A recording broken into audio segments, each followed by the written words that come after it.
Welcome to the amazing world of Elmore. A childlike podcast.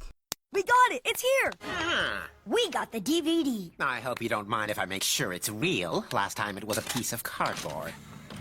For the first time on DVD, it's the Amazing World of Gumball, the DVD. marvel at 12 amazing Season 1 episodes from this award-winning show. Check out these amazing clips, Mama. Peekaboo!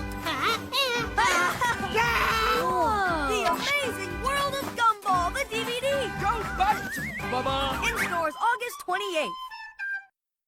Alright, so I'll just say the thing I was thinking about right before we started recording. Was, I think if the cats end up making some noise or whatever, enough that, like, the fans notice it, or, whatever, they'll probably end up start asking about them. And I can see a future where one of the cats... So. I could see a future where one of the cats is like a celebrity for the podcast, and so one time, like one intro or one episode, we just go, "Welcome to the Amazing World of Elmore, a peanut podcast." Yeah, well, if we ever start recording and she jumps up on the table, we'll be sure to do that because I know that's going to happen. Yeah, it's gonna happen one of these days. So, how are you? I'm good. How are you? I'm very excited to talk about our episodes today. Well, I'm good outside of my whole hospital trip that happened yesterday. You want to summarize that very briefly for our Yeah, I went to the 3 hospital. to 5 Twitter followers right now? Yeah, I went to a medical, a quick visit place because I was having this pain in my chest. And they said, oh, we ran an EKG on you and we decided you need to go to the hospital because there's some unusual stuff going on with your heart. So I go to the hospital and I spend 3 hours doing all this medical stuff, only to find out that, they took an x-ray and it's not a heart-related thing. It's actually your musculature and your bone structure, which is exactly what I thought it was to begin with, but no one ever asked me what I thought it was, so... Well, I guess that's kind of why you're not a doctor. Yeah, but at least I'm not dead. You're not dead and you're here. That'd have been awkward for the podcast. Yeah, we joked about, it's all right, guys, we did 1 episode. Sorry, Annie died. No podcast this week. And then never use the Twitter account again. But if someone ever did a Gumball podcast after us, we'd have to be credited. In some capacity. I would appreciate it. I guess we don't have to if we're completely irrelevant. If we're completely they didn't even hear about us. If we only did episode 0, we didn't even talk about the show. Good morning, everyone. Welcome to Towpod, the Amazing World of Elmore. Amazing World of Elmore. Today, we are going to be doing quite a bit of heavy lifting today.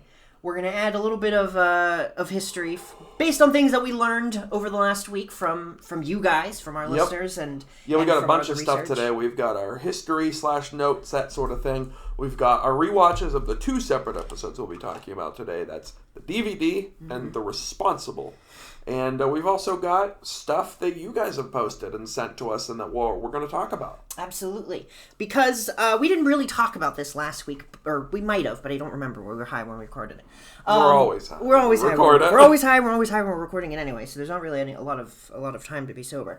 But we want this to be we don't want to sit here and talk to you guys about how we're Gumball academics or anything like that. We want this show to be a sort of a communal celebration of this project. Yeah. So we go ahead. I think we've talked about it, and the way we've kind of put it is that we really want to do I don't want to call us or consider us community leaders, but I definitely want to be, I guess, community founders. Mm-hmm. I want to not be lauded as some great person in the Gumball community or whatever, but I do want to help make that Gumball community and make it a place where people can talk about this show and kind of people that understand each other get along and have a place to talk about this. Because, we've got the Reddit and stuff, but I feel like where we do have community, we don't really have a whole lot of, I don't know, online discourse about it, even though we do have the community online. Yeah, and we're slowly building something. I'd we're like slowly to trying see to build a little something. bit more, yeah. Yeah, follow us on Twitter. We usually do this, I guess we usually are space saving this for the end, but please follow us on Twitter at Towpod. It's not just a place where we're hey guys, new episode. We want to sort of ask you guys your thoughts on things, and we want to share fan art. And, speaking of Twitter, we should probably bring up the stuff we said we were going to do in episode 0 and never did. And that's a lot of stuff. So, a couple of things. One, if you go to the community we have on Twitter, our account, you're going to see some very, like, leftist stuff on there. You know, we've kind of talked about the podcast episodes themselves. We'll probably not have too much politics in them. We're not going to avoid talking about politics if they're relevant to the episode we're talking about that week. But, you know, we're going to try not to go on, like, huge tangents about, like, communism or anarchism or anything. But, that stuff, those kind of rules kind of go out the window once you get to our social media. We're going to be very comfortable with having that sort of discourse on the social media. So if you're not into that, hopefully the podcasts are still enjoyable and you can still watch those. But yeah, and you can we I don't know where my thought really was going. I think the high started to kick in. I had a thought, and as you were talking, it kind of unraveled. I've got another one here then, too. But it was kind of just elaborating on what you said. So, yeah. So, another thing that's kind of partially relevant, and then maybe we'll get into the actual podcast. But my Twitter and my social media history, I'm sure you guys will find our usernames. I mean, I'm not going to just, like, say them, but I'm sure you can find us. You'll find us. Yeah. This is, I think, true for you, too, but I'll let you speak on that. For me, I've had a long history of being on the internet, and I've had a lot of really shitty takes. And I tend to just, like, not delete stuff that I've had in the past.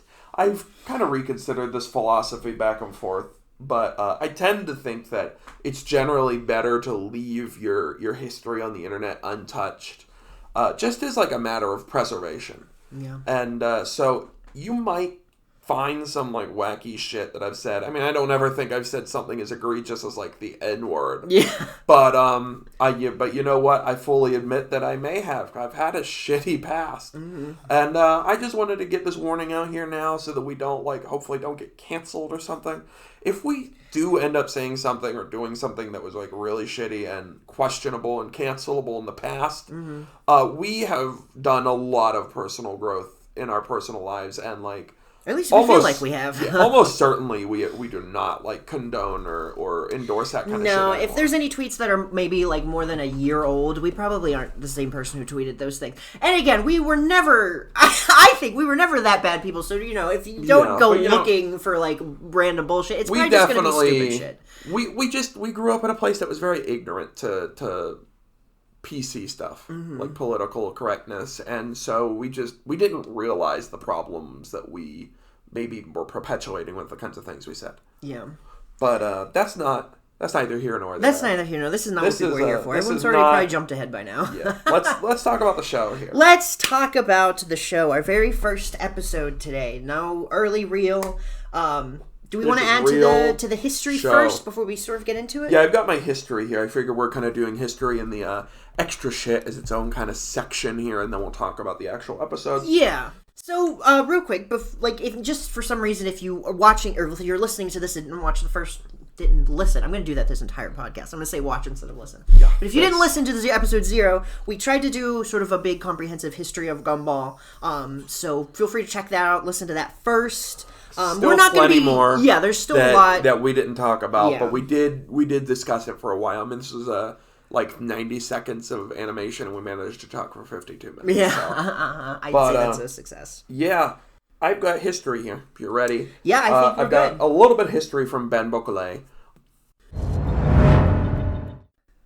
All right, so Ben Bocquelet, I have a little bit of info on him as a creator. Not a whole lot, because we've got a lot to cover today. Yeah. But as you guys know, if you listened to episode 0, he worked at Studio AKA, and later on, in 2007, he joined Cartoon Network Development Studio Europe. That's the specific name. That's the actual name of this place. He was originally joined to help people pitch their ideas to Cartoon Network. That was kind of his job. But Cartoon Network also decided to allow employees to submit ideas for cartoons. Which is nice. Yeah, that's nice because you never know where a good idea is going to come from. And so Ben decided to submit the idea of Gumball. We've talked about, what that was, and I'm sure we'll talk about it later when we get to you guys' comments. But he submitted his idea for Gumball. It ultimately won out. It was definitely like a heated battle, but it won out ultimately because of the mixed media design of the show. That was a big part of it. It was a big part. They really liked it. And this was the first show to ever be commissioned by the Europe studio, Cartoon Network. And another interesting thing was They commissioned season 2 before the first episode ever aired. They were confident. They knew this was something that they had. They were absolutely confident. I mean, you only see that when a studio is very confident that like the project is going to be worth maintaining. Because I mean, they hadn't even produced the whole season 1 yet, I think, and they approved of a second season. So that's a very good sign for how optimistic they were about this show at the time. And also another thing I wanted to say was a studio called Boulder Media handled the 2D stuff and a lot of the work on this show for season 1. Oh, okay. And then a lot of the stuff they did, from what I understand, Studio Soy took care of season 2 and beyond. Maybe that's why season 1 has still kind of, the designs for season 1 are still kind of like finding their space. It might be that might be part of it. That could be why they like even season 2 starts looking a lot more like season 3 than season 1 does. Yeah. But so yeah, that's of course the creator, Ben Bouclet. I also have notes about our director. Is this Mike Graves? No, it's or Mick is it Graves. Mick Graves? It's Mick Graves. I've Okay. listened to many videos and interviews of him saying his name. It's Good. Mick We don't want to Graves. get that messed up. Like we don't want to get Bouclet wrong. Well, yeah, we butchered his name well for a before we while. knew. So Mick Graves, he also worked at Studio AKA. He's been like working on their published works from 1994 to 2009. That's crazy. Of course, he worked with Ben because they were both at the studios. So when Ben got his show approved, he hired Mick to be the director when the show started. So he was there before the production. I'm curious. I wonder how. I guess this would be a question for them, but I just kind of wonder how that relationship developed. Did they like work on stuff together and they like kind of got each other's they were like just sense kind of of humor? buddies. Like they kind of got each other. So when Ben did Gumball, he was like, "Hey, I want to bring you on to direct the show." Maybe they. I don't know. I'm just curious how far that goes, but that's all. Yeah, I would hope it's more. I think this is the energy this show needs more than just like nepotism. Mm-hmm. I would hope. And I think I have faith that was what it was because he's been a great director. Mm-hmm. Show's very good. He's not just the director. He does voice various characters. I have notes about his role if you would like me to offer mine. Please, because this kind is of your collaborating. style of stuff, so you go. Yes, I have specific. I watched a video. You can find it on YouTube. It's published on Cartoon Network. I forget what it's exactly called, which is very bad of me. I should have remembered to find the name of it. I think it's Gumball Imagination or something, and it's about it's like a bunch of interviews from people who work on Gumball. It was recorded in like season 3 because they talk about it. And Mick talked about his role on the show, and it was his job on Gumball is a bit of an overseer. He pretty much works, as he quotes it, it's a direct quote from him, 5 to 6 different tasks per day, which include things like animation, voice work, because he voices Banana Joe. He does voice Banana Joe. Editing. I think that's his like one big actually named role. Other characters are just like one-offs and stuff. I think he voices. Yeah. I don't know. He probably definitely does voice other ones, but the big one is Banana I know Joe. he does voice various other characters. Yeah, it's but I probably don't just know like who whoever, if they specifically. need one, then they don't hire a voice actor for like 2 lines I'm or sure something. that's what he does. But things like that, voice work, animation, 2D and 3D, compositing, he does a lot of different stuff. And Ben's role also seems very similar. He's obviously one of the big writers. Mick, I believe, doesn't really write on the show. I think he's purely just director and editing and all the other stuff that we talked about. But whereas He does Ben, also make a couple of cameos within the show. He does, yeah. And we'll talk about those when those show up, when we get to those specific episodes. He does. But yeah, Ben is it seems kind of similar. He does writing, he does designing, he approves storyboards, he approves editing. He just goes around and I assume just kind of approves everything, talks about everything.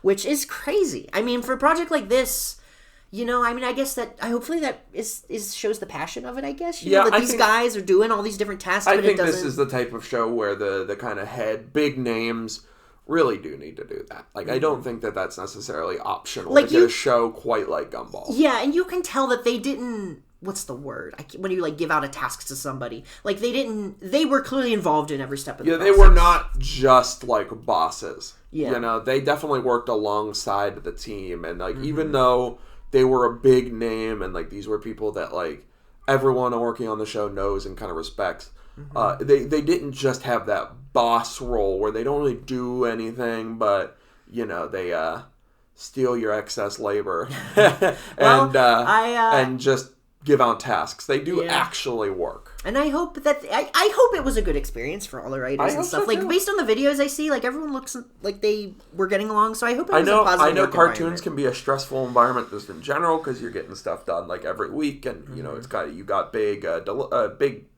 big release dates you've got to hit. But I think in general it's probably very fun for being in that environment. Do we know like what the working conditions under like Cartoon Network are? Do people like bitch about it or anything? That's probably something I've never heard, but I don't know. Put that on the list of stuff to catch up on later. Well, Ben, if you come, or Mick, if you come on the podcast, you can answer that for us. But anyway, that's all the notes I had in related to them. One last thing from Mick is after this show, what he started doing after that was he co-created a show called Elliot from Earth. That's 2021 Cartoon Network show. Quick synopsis is it's about an 11-year-old boy named Elliot and his mother. They find this ancient like transportation device, or like this alien transportation device, and it sends them to a space station called the Centrum. What year is that from? 2021, so it's like just a little bit after the show ended. He co-created it. He co-created it.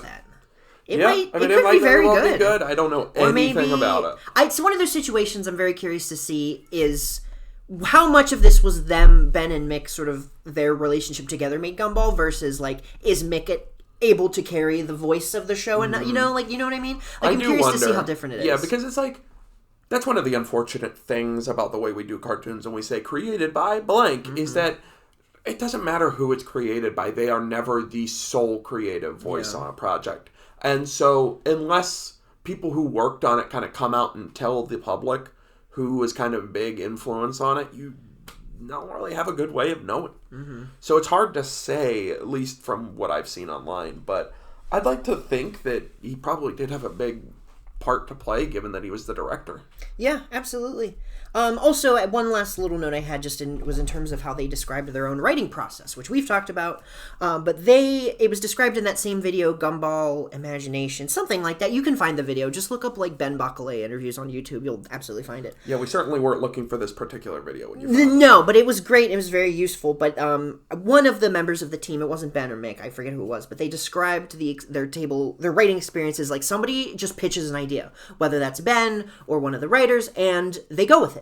They just kind of spitball. They just come up with it. They have the plot of the idea, and then they kind of sit around and they just kind of throw things out to each other. A good way to write. How many times did we say that had to be how the show was done? Yeah, there was so many times where we were watching the show so before we thought about doing the podcast, where we thought that was exactly what they did in the writers' room. So I'd say that you can definitely feel that in the show, and it adds part of that DNA. Like, that is a core part of the DNA of the show. And interestingly, I just kind of noticed, season 1, there aren't as many writers, but then later when we get into like 5 and 6, there were episodes with like 10, 11 writers. Very interesting. Which is wild, but yet the show gets better and better. Tends to get better and better. And it just goes to show that table like writing style that they use must work, because it's just banger after banger after banger. But yeah, that's all I got. So do you want to go ahead and start talking about fan comments for these 2 episodes? Yes, I think that would be a good note for that. Let me pull those up. So if I posted, we haven't posted under the official TilePod account yet. We'll get to that. We'll get to that. We're baby steps.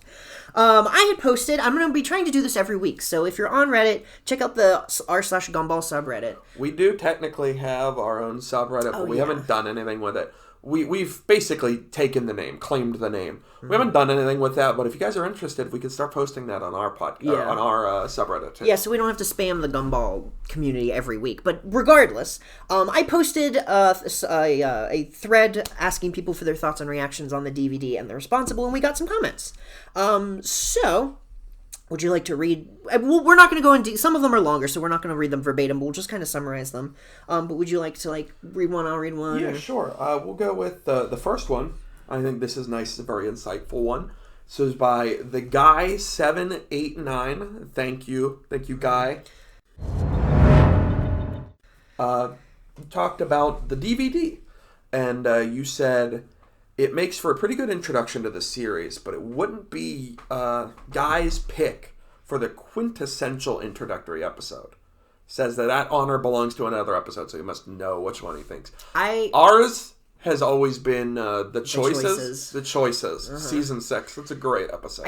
Is it 6? That might be 5. Yes. Is it 6? No, it's it's late 5. It's late 5? Okay, yeah. It's like 5:24. Yeah, the choices is probably the best, but that's a whole other rant.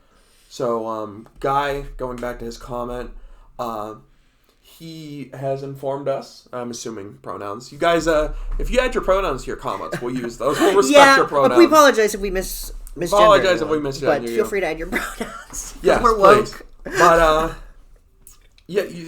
he noted that this is the last episode of Season 1 to get produced. Mm-hmm. And he thinks that shows because the Watterson brothers, their dynamic is very well realized.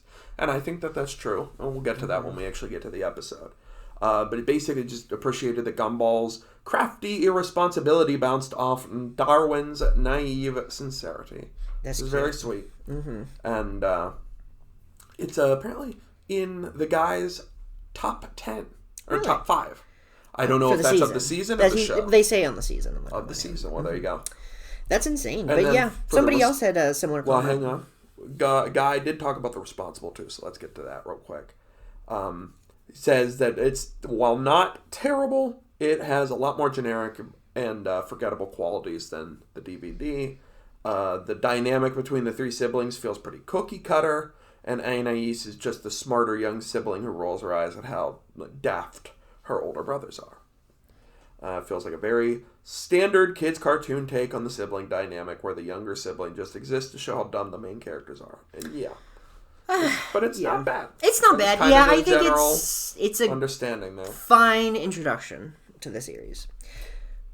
The guy did also give us another comment on another thing. Mm-hmm. I'll bring this up just to kind of speak on the corrections we got for that. So Gumball wasn't originally pitched as an atypical family school cartoon comedy. It was originally these kids were going to remedial cartoon school. Which is a great premise. Which is a very funny premise. Uh-huh. But Cartoon Network didn't like how kind of depressing that goal kind of sounded, so they wanted it to change, and that's why it changed to a family thing. I think it's honestly for the better. I love the family. Yeah, the family. Gumball's, I mean, when you look at promo for the show, it's the family. I'm like, it's kind of, you see some of the school, but you always usually see the family. Yeah. And the guy also tells us that we know Darwin was originally conceived for a show about mythical creatures living in a child's backyard, and that Penny was originally pitched as a mascot to Nickelodeon who wielded a gun, which is just great. I have yet to see that, if that exists on the internet. I hope someone drew a sketch of that. They also said the first season was storyboard driven, whereas the rest of the show is script driven. That's interesting. Yeah, I'm curious. I think that's probably how that works. I think that's probably kind of where the quality change happens a lot, because I think the show really does need to be script driven and not storyboard driven. Yeah, absolutely. The school and Elmore look so different in the early reel compared to the show, because they were not using the specific town that they used throughout the rest of the show. They were just using what was available to them, which was in locally, the United Kingdom. In the United Kingdom. Mm-hmm. And Darwin's design change was more of a convenience than anything else, just because having one character who's like a main character be CGI animated is just going to be more complicated and probably more costly than having your 2 of your dynamic duo be.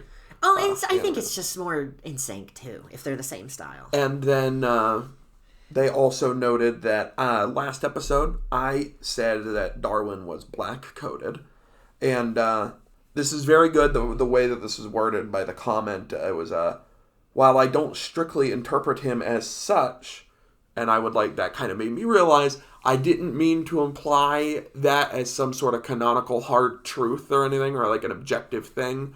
So I just wanted to make sure I corrected myself. That I definitely think like that kind of coding is very, it's very subjective. And so I really should have said that I saw him as being black-coated. But the guy goes on to say that Darwin's actor is that Ghanaian American, yeah. I should have looked up how to pronounce this name. But, it's okay, I did. Because it's in my notes for the voice actors. But, so that's kind of probably where a lot of the vibe I think I was coming from. The kind of I picked up on and read as black-coated is coming from. Is that, there is some diversity there. It is not just like a white boy doing Darwin. There is definitely some like racial and cultural differences, and I think that I could pick up on that. And, the name is Kwesi Buaki, I believe. Kwesi. That is how it's like phonetically spelled out. But we'll get back to him because that's voice acting stuff. But that's the name. I just want to. And that is the guys' contributions. Thank you very much. Yeah, thank you. We appreciate that. You have been very insightful, and you've put yourself into many, many words. So I definitely appreciate that. Yeah, it's very nice. We don't actually ask you guys for like essay length answers, but it's very nice when we get them. Yeah, but we appreciate if you just have a sentence too. That's also great because that's what I like. We just want to hear everything. Yeah. So would you like to move on to the next comment here? Yeah. What is left before we just dive into the episode? There's a couple more comments that people have said. We going back to the comments. I'm sorry. Yeah, just a couple more. We want to make sure you guys, your comments are heard. Yeah, Assumably, we won't be able to do this for everyone once more people start listening. Hopefully, consider yourself that lucky. But we'll do this for what we can now. So, Elevated Brownie 37 said, honestly, really cute episodes.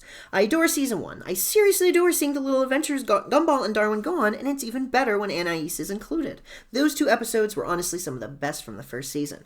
You know what? Yeah, I will say that these episodes made me laugh a lot more than I remember laughing at the show. Yeah, I mean, we talk about this, but like, season 1 Gumball is by no means a bad cartoon. By any stretch of the imagination. Season 1 Gumball is great, but it's just, you can't compare it to what comes later. Yeah, no. But we don't want to jump too far ahead of ourselves. Yeah, we'll get to that when we're in season 3, 4, 5, 6. AGK Rules here says that The Responsible was the first episode of Gumball I ever saw, and at this point I have seen it at least a dozen times and love it. The DVD is great too. Yeah, I would definitely say that like these would be episodes I wouldn't be terribly upset seeing them replay and like rerun for a little while. Mm-hmm. They're not bad. They are good episodes. They're good. And lastly, where did they go? Mighty Silver Wolf here. That's the, there's 2 more. Go ahead. The user. I have one. You go ahead and do this one. I'll do the last one. Ready? Well, they said, it's worth noting that the DVD was the final Season 1 episode to be produced, which is why the dynamic between the brothers feels more similar to their Season 2 dynamic in this episode, which is definitely noteworthy. I do think they do feel different in the DVD versus The Responsible. Mm-hmm. And so, yeah, that is an important thing to keep in mind, that this episode is produced later than every other episode of Season 1 we'll be talking about. So keep that in mind. Mm-hmm. And lastly, from Sonic Lodion Booming 4, they made a little like modern version of the scene of the DVD because like it looks like modern, like looks like 6. more of the modern. Yeah, and it's very cool. It's very cute. It's cool. Yeah, it's nice to see that like probably roughly what this would have looked like if they produced it later on. It's interesting because it really puts into perspective just how different the show looks. Mm-hmm. But that's pretty much it. That's all the Reddit comments, and we're almost at 30 minutes. So should we get to the episode now? Yeah, are we ready? I think we're ready. I wanted to get to the Cartoon Network poll, but I'll get to that if we have time at the end of the episode. If anybody even cares. But anyway, let's get to episode 1!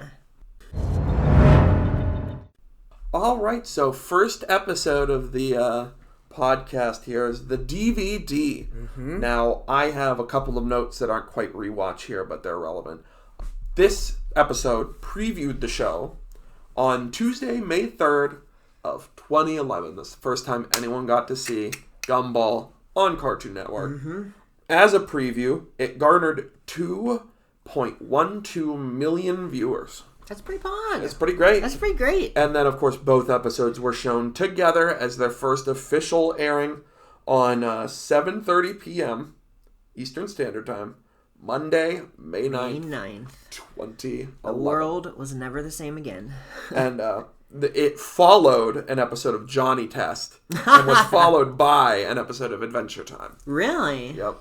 So this was the lead into Adventure Time, and that was a big deal back then. That's a pretty big thing, yeah. I mean, they had some high expectations for this show. The actual airing garnered 1.937 million viewers, and it aired on a Monday. I thought about that. I thought that was a bit weird. It aired on Monday because back then, at that time, Cartoon Network's current like big block for prime time was their Monday nights night block. Oh. And that was 7/6 Central, and it lasted until 9:30 or 5:30 or 9:30 or 8:30 Central. What else was on that night? Do you have those notes? I have a little bit of it. I didn't make any notes, but I can remember from what I've seen. Like, is it Johnny Test? Yeah. Adventure Time, regular show, the Scooby-Doo Mystery Incorporated, ran on that. What a variety of shows. Oh, Those yeah. are all so different. So different. And then you end it with like something like Scooby-Doo. That's And great. then one last thing is I wanted to give you guys some relevant media of the time. Get you back into the kind of cultural mindset of the time. Yeah, so just let's step back into 2011 here. Take a step back. We were, how old were we when this was going on? Well, we graduated in 2014. Yeah, so we were like 14, 15 here. Yeah, we were just a little bit older than Gumball. Yeah, we were just a little bit older than Gumball. Just a little bit. Uh-huh. So, relevant media of the time at Cartoon Network. You had Adventure Time. That aired April 2010. And currently, the most recent episode before this was Season 2, Episode 24 and 25, which was Mortal Folly and Mortal Recoil. That was on May 2nd. Those are big episodes involving one of the main antagonists of the show. Oh. The Lich. So we'll be excited for that when we get to that. It was pretty significant. Also, regular show that had aired in September of 2010.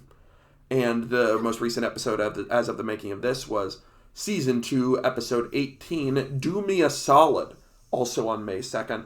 Mordecai and Rigby decide to play a game of solids, a game in which one must do a favor for the other. I don't know anything else about that episode. I'm sorry, did you have more? I have a ton more. Oh, well, I just wanted to say about a regular shows that I do not associate it with 2010. Regular show seems like It's around that time, 2015 though. for me. But I guess that makes sense. I mean, Gumball, too, I never associated. Well, another that early, thing here, Symbionic Titan, that started in September of 2010, and by the release of Gumball, it was already canceled. Unfortunate. It's a very good show. And two other things that Cartoon Network did. The Problem Solvers was in April of the year of Gumball's release. I remember that one. And Secret Mountain Fort Awesome released in August. That doesn't seem like it stuck around long. No. Well, speaking of things that didn't stick around long, or maybe things that did, Nick here, they did not really have anything going on right now. They were playing SpongeBob, right? Yeah. SpongeBob, its newest season at this point was Season 8, Episode 3.2. Season 8? Really? 3.2. It was the second half of it aired more recently. This was Sentimental Sponge was the name of the episode. Released in April 2011. The first half of that episode released in March. That's weird. So it could show you, that just goes to show you how much of a dumpster fire Nick was at the time, that they weren't even releasing episodes together. Fairly Odd Parents, their stuff was Season 8 as well. Episode 1, The Love Triangle, was in February of 2011. Season 8, Episode 4 was the next one, which was Invasion of the Dads.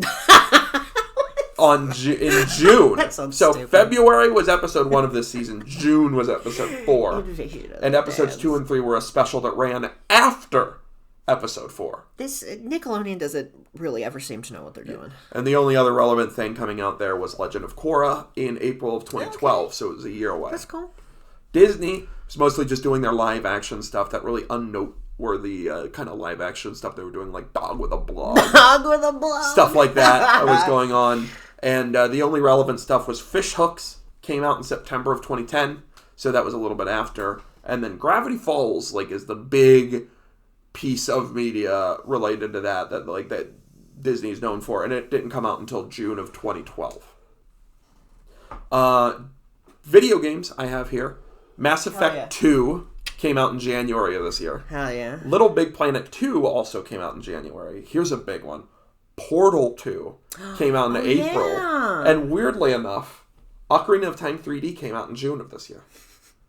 So Yeah. I didn't realize that was so close to Portal 2's release. 2011 was a pog year. It was a big year. There was a lot. There was a lot of And great shit. speaking of big years, I have movies here. Here's one for you. Scream 4. Scream 4! Released in April. I was going to mention that when you got to this point. I was going to Yep. save it. I was like, I know Scream 4 came out at this time because I remember seeing it in The theaters. Hangover Part 2, released in May. The first 4 movie, released in May. Captain America 1, released in July. And unfortunately, this is culturally relevant, so I have to bring it up. The final movie in the seminal series created by notable gender-critical bitch J.K. Rowling, released in July. Oh, yeah. Final I guess that's episode, or the final part of her seminal. Well, hey, we don't have to Wizards we don't have to series. mention it again because it won't appear. Hopefully, it'll never be relevant again. Never until we get to the episode. Where And they make that's reference kind of to what it. was going on in the culture of the time. So are you ready for the episode?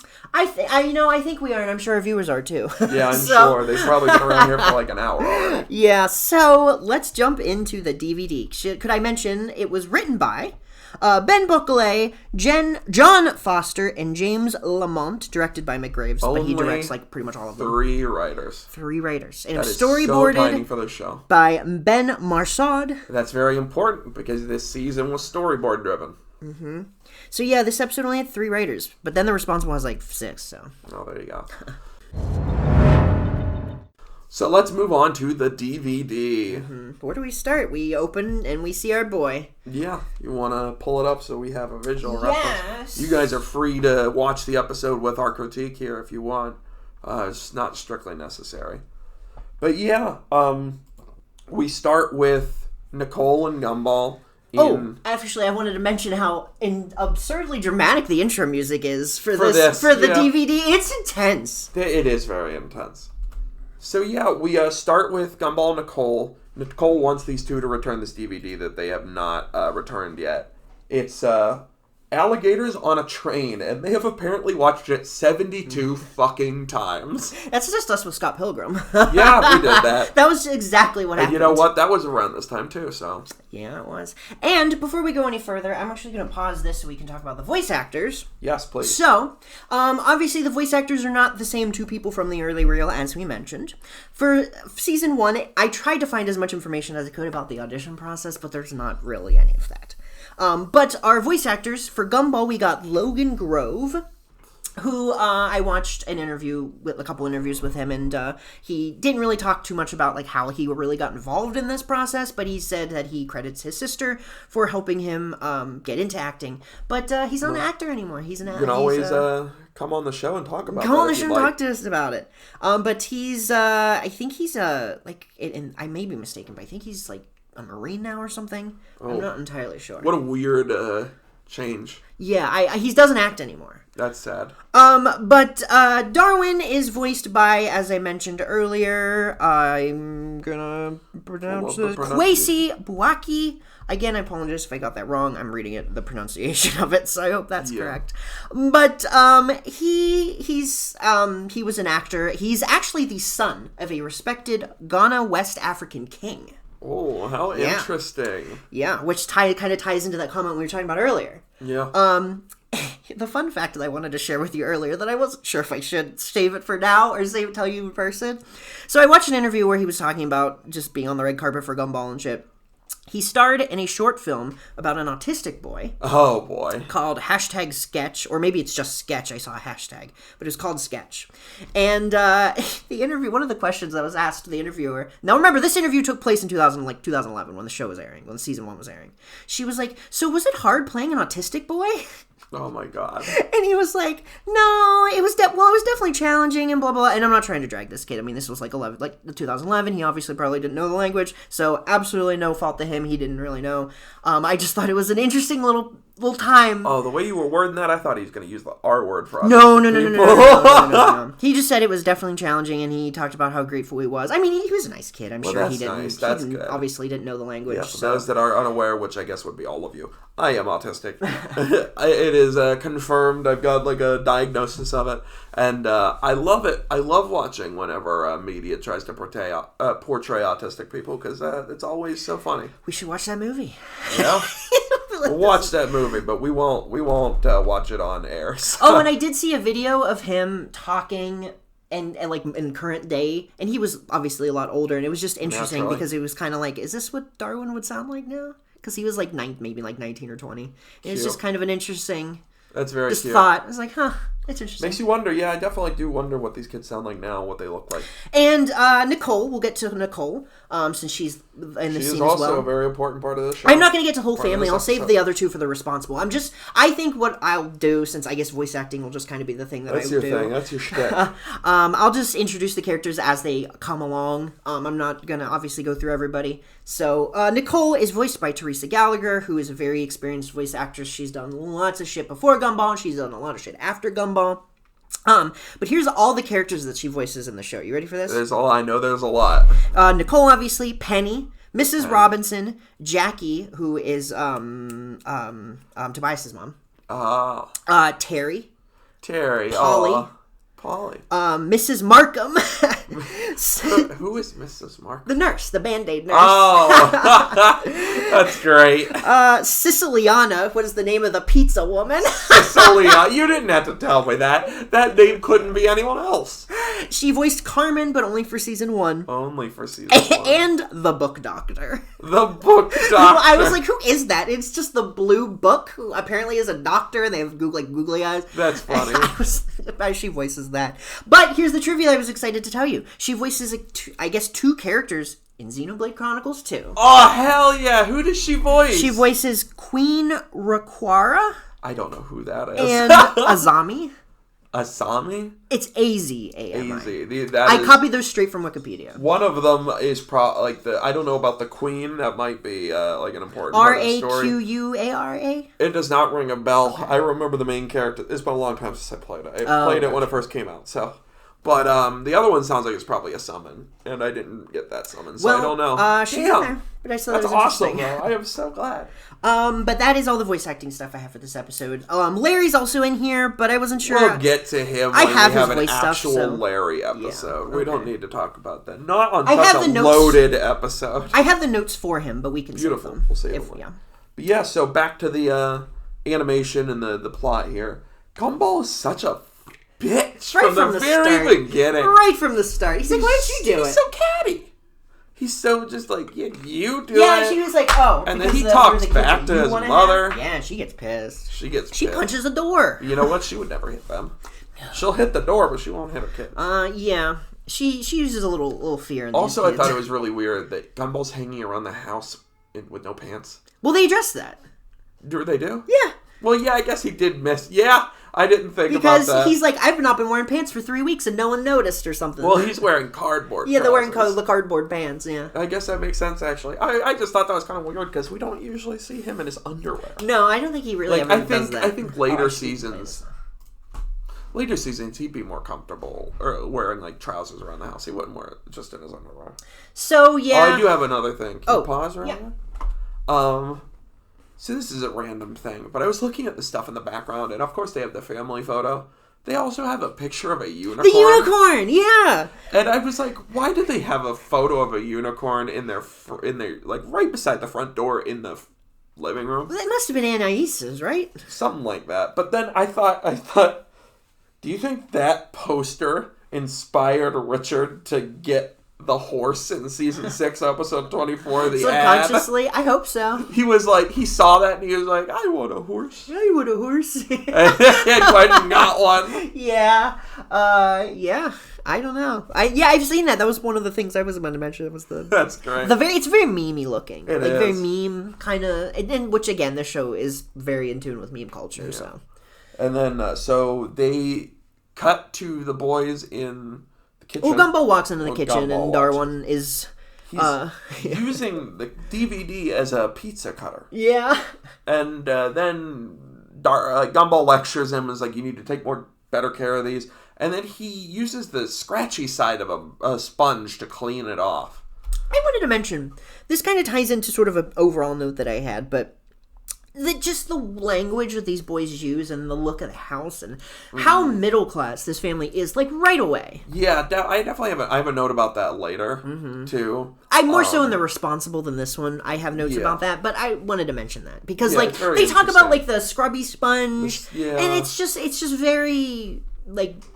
It's so raw. Like, it feels so real. Yeah. It uses a lot of, like, language and imagery and stuff that most cartoons, I think, would shy away from because it's kind of like the more harsh or ugly parts of reality. Yeah. But Gumball's not afraid to, like, show those, and I appreciate that. It's just very down to earth. I also wanted to note that these kids are very dumb.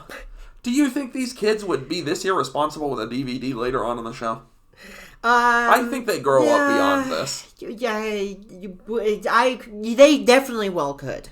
I think they would be less inclined to fuck it up this hard. But I think they just wouldn't be this oblivious to their actions later on, and I think that speaks to how they kind of grow up with the show.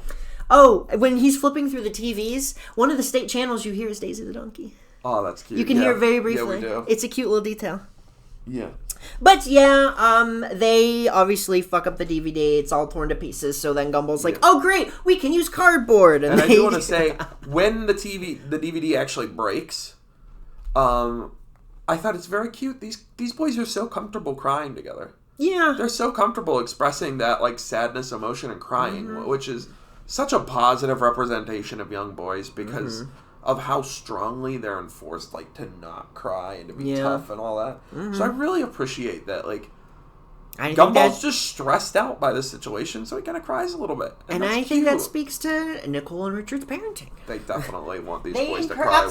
Richard cries all the time. He loses a fucking pizza on the floor and he starts crying. He starts crying, and I think, Nicole probably uses that as an excuse to tell them that it's okay to. Mm-hmm. But anyway, Gumball and Darwin, Gumball's idea, I think, he puts a cardboard replica of it in the DVD and puts it in the laser video immediately. slot. One of the immediate things about these two is that Darwin is so much morally better than Gumball. Like, he is immediately like, we need to tell Mom and just accept the consequences of our actions. But Gumball's like, no, let's fix this my way. And it doesn't work. That cardboard does not work because they send a red letter. red envelope. Red envelope with red letters. Did Larry write that? Yeah, probably. But another thing about the middle class thing, they show that these boys have been getting urgent notice and final demand letters and stuff. And there's not a whole lot of other shows that would be that comfortable with showing that, like, yeah, these people struggle with money. Yeah. Yeah, this aesthetic of this family is very pointed right away. Like, this is obviously a very relatable, honestly, lower middle class That family. is a very big reason why I relate to these kids so much, is that they grew up in the same financial situation that I did. Yeah, absolutely. They're very relatable. This family definitely was affected by the 2008 crash. Oh, yeah, absolutely. And those kids would have been like real young then too. Oh, yeah. I mean, Annie's brother wasn't born yet. Was Gumball alive during 9/11? Yeah, probably. He doesn't. Because he was born in like 2000, I think. This is aired in 2011, and he's 12 in the first season. So he was born in 1999. He's in 1990s, baby. Technically, yeah, that blows my mind. Just barely. Just barely. Which means that the origins takes place in like 2001. Yeah. Because I think Gumball's 2 in that. Can you imagine if they added that 9/11 reference in the origins while that was going on? They like walk into a scene of like an employee looking at the TV in the corner. It's just the plane crashes. And Larry's just like got a tear in his eye. That's great. I wish they did that. Oh my god. But anyway, so obviously they send it to Laserdisc, right? Or whatever Laser video. Laser video. Yeah. This is a DVD rental store. How 2011 of them to have that in Elmore? Because you know what? If this was 10 years older, it would have been a VHS rental store. Yeah, you know what? And when the show is almost 10 years older in the final season, Laser Video does not exist anymore, does right? Laser Video still exist? There's no way it hasn't 6? gone out of business yet. Yeah, that's a very interesting point. Yeah, this is pre-streaming. I don't know if we've seen that yet. Like, I don't know if we actually see it later on, but I don't feel like it can't. So. Laser Video, I think, appears a couple times in early, but I don't recall it ever appearing up later. But who the fuck knows? But anyway, so they need to find the money, and then he asks Darwin a bunch of questions. And one of them is, do you speak, I think he says, do you speak Chinese? No, wait, that's a little bit into the future. Isn't that right before they talk to or they go in front of the store? No, they haven't gone to, that's when they go to seek a job. Oh, I got notes on that too. Okay. But I do think they go out here and they start peddling, like panhandling in front of a grocery store. And this is all over $25. Yeah. That's another very middle class, like very poor thing about this. And they were stressed about it. They're very stressed over $25. And I was like, I felt that felt very real. Yeah. I think, I mean, when you're a kid, if you were a kid and you could, at $25, all of a sudden, if you grew up, like these boys did. Yeah, so they sit out here and panhandle. And there's this like hobo. The hobo. We meet the hobo for the first time. He's in the show for all of it, but he takes their money because he's angry that they're, out here for $25. and they go to try and take it back from him, and he growls. They do it over and over again, and I thought it was so cute that even this early on, these boys just like love making music together. Yeah, they make really music with those little gurrs. It's so sweet. But then he steals more of their money, goes in, buys a lottery ticket, and wins millions. Well, he doesn't keep it because he's a hobo for the entire show. No, that's part of the continuity. I mean, this world is itself alive, and it forces people into roles. And I think that moment is very... it very much sets the tone of the show. And it's not necessarily nihilistic, but it's very... It's just very real. Yeah, they're not afraid really to be like... enjoys just like letting these kids utterly fail and have to wrestle with failure a lot. Yeah, like this family fucks up a lot, and they lose a lot, and there are worse people than them who are living better lives, and it feels so real. And you know what? I will say though that the hobo, when he steals their money and walks into the store, Gumball tells Darwin that, hey, sometimes we just need to recognize that some people are less fortunate than us. And I thought that was very cute because it shows that while Darwin is the quicker one to go to, like, kind of a morally good course of action, they're both good kids. Yeah. It's just that Gumball kind of, like, runs from it a little bit. I think he's just kind of scared of consequences. Yeah. I think that, absolutely. So, then we go back to the Watterson house. Also, did you ever notice the mailbox has a smile on it? Oh, yeah. That's not there later, right? Noticed that. I don't think it's that's funny, there. though. It's cute, but like, why is it? All the objects in this world are sentient. Yeah, that's pretty established canon. Yeah, that's but I also thought it was funny that the homeless guy kind of is corrupted instantly by money. The show says money corrupts. It absolutely does. So then we go back to the Watterson house, and this is where for some reason, I always kept thinking that these two scenes happened, switched back and forth for whatever reason. But yeah, so then Larry leaves him a bunch of messages, and he knows they're gonna skip ahead, so he says only the part that they didn't hear yet. It's very funny. I love Larry. Larry is great. He's one of my underrated characters. He's definitely underrated, and I love him. I don't want to jump ahead, but I love his big last episode we got in season 6. It was adorable. It was so good. But anyway, they're looking for jobs. They look through the newspaper for job postings, which is another very 2011 thing. Mm-hmm. They would be in 2 seasons. They'd be going on Elmore Indeed later on. But Gumball asks Darwin if he could speak Chinese, and he speaks Chinese. He speaks Cantonese, specifically. He does. I had that noted, yeah. Mm-hmm. But I actually found the translation of what he says. I tried to find it. I couldn't find anything. I found it on the wiki, on the transcript for this page. Oh. He says this big, long thing in Cantonese, and then the caption on the bottom just reads, no. Mm-hmm. What he actually said is, I don't really know how to speak Chinese because it is really hard to speak it, and I only know a little Chinese, so I can't say I speak it. But I wonder if that was written in the script for that episode. But apparently, I'm going to consider that canon for the rest of the show, that Darwin knows how to speak that much Cantonese. Just a little bit of it. Just a little bit, but apparently. He knows how to tell people. He probably knows how to tell everyone in every language, I don't speak your language. Because he's just that considerate of other people. Yep, absolutely. But they find a bunch of jobs that they are not qualified for. Then until they find one that requires no training because they're going to be tests for beauty products, for makeup and stuff. And I thought it was very cute. Darwin gets so excited about the idea of being a model. They both do, really. I mean, they're both into it, and this.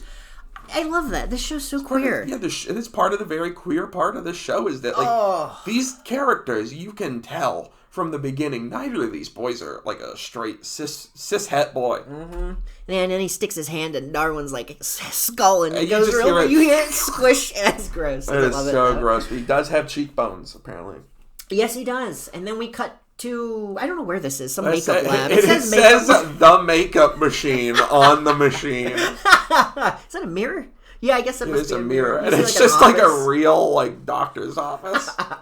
See, we see this cupcake woman who I don't really think we ever see again. Sounds like Granny JoJo. It sounds like Granny JoJo, who's that actress we'll get to when we see I think I'll credit her when Granny JoJo first enters, because that's her big character. But yeah, it's the same voice actress for her. Yeah, what happens next? woman asks if these two are 18, and Gumball says, "Does it count if I've been both 8 and 10?" That's great. Which is funny, and it works somehow. She's like, that's fine. So they go to get the makeup put on them, and Gumball naturally fucks the whole thing up. He's not as suave as Darwin is about this stuff. No. And he gets just, like, totally pelted with it, and his face gets freakily, like... deformed. Honestly, I was waiting for them to do some sort of like testing makeup on animals joke. Yeah, but they don't. I was kind of expecting it though.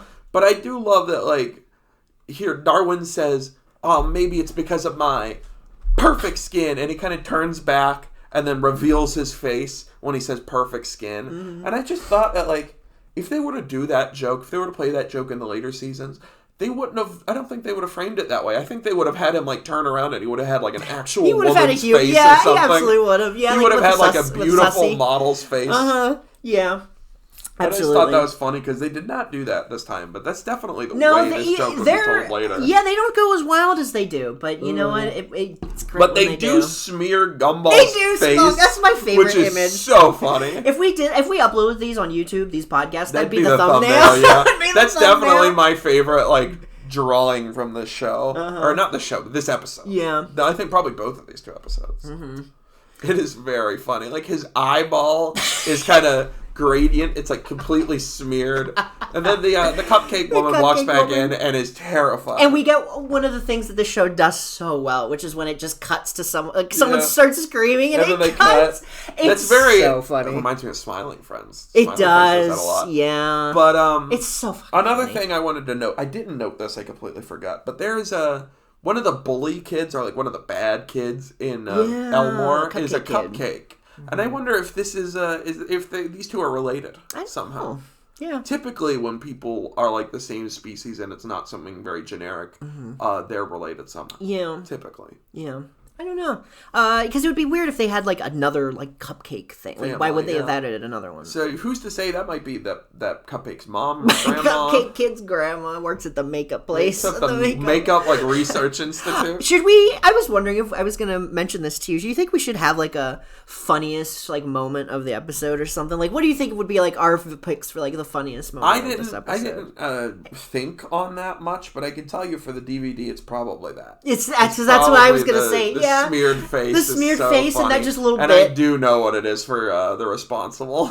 I'm probably in agreement with you, but I don't know what it is. I think we're in complete and total I don't know what it is at the moment, but I'm probably in agreement. But yeah, so then the boys get back home. Things just kind of, don't really go well from them. They get back home. They're angry.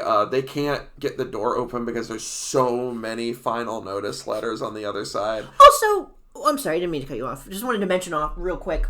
Like, I know we see them next episode, but where are Richard and Anais? Why were they not in I this actually had episode? notes on that, too. Anais, I think we can excuse, because she does typically tend to just, like, fuck off when these boys are doing dumb shit she doesn't want to be involved in. Mm-hmm. But Richard, there's not really much of an excuse, because he's the stay-at-home parent. He stays at home. He's on that couch all day. Yeah, so, like, that's where's he supposed to... Because then Nicole is the one who comes and, like, does all this stuff with them. It's very strange. I guess that's just a matter of it. It's just growing pains, yeah. They were just growing pains. They didn't know that Richard was going to always be there yet. Yeah. Should also note for our podcast listeners, we have a cat looking very temptatedly at our desk. So you might hear some stuff. Oh, hi, here Mimi. soon. Mimi wanted to come say hi. Her name is Mimi. Hi, Mimi. She's adorable. I'm going to put you on my lap, and you can sit here and chill with us, but you have to be good.